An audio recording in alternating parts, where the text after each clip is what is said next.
Nathalie Marquet a toujours été un soutien de taille pour Jean-Pierre Pernaut, notamment lorsqu'il était malade.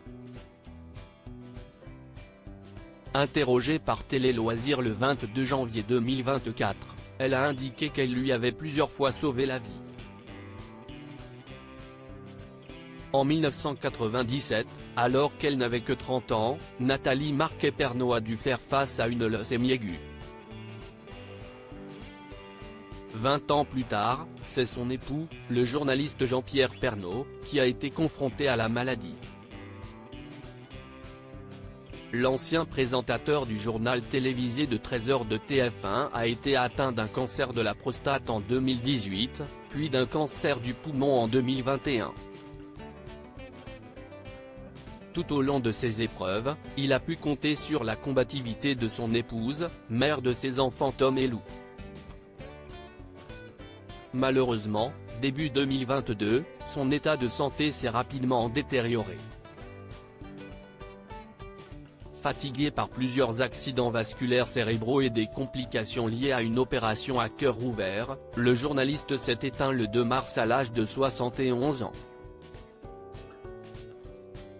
Depuis, il ne se passe pas un seul jour sans que Nathalie Marquet ne pense à lui, voyant même des signes envoyés depuis l'au-delà par son mari. Le 2 mars prochain, jour des 2 ans de la disparition de son époux, elle s'exprimera dans l'émission d'Aruma, diffusée sur TF1, pour parler de ses combats. Nathalie Marquet rappelait à Jean-Pierre Pernaut de faire ses examens médicaux dans cette émission. Nathalie Marquet a rapporté ce qu'elle a dit à Jean-Pierre Pernaut lorsqu'il a appris qu'il avait un cancer.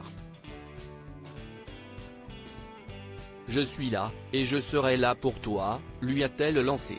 Courageuse, elle a en effet été d'un grand soutien pour l'homme de sa vie. « Moi, j'ai souvent sauvé Jean-Pierre parce qu'il ne pensait jamais à aller faire tel ou tel examen. Je lui rappelais à chaque fois et, avec moi, il n'avait pas le choix », a-t-elle indiqué à Télé Loisirs. Comme elle l'a expliqué à nos confrères, participer à l'émission d'Aruma a été l'occasion, pour elle, d'aider un téléspectateur à transformer une faille ou une déprime en une force. J'ai tenu à demander aux gens d'aller se faire dépister car il y a encore trop de gens qui n'y pensent pas.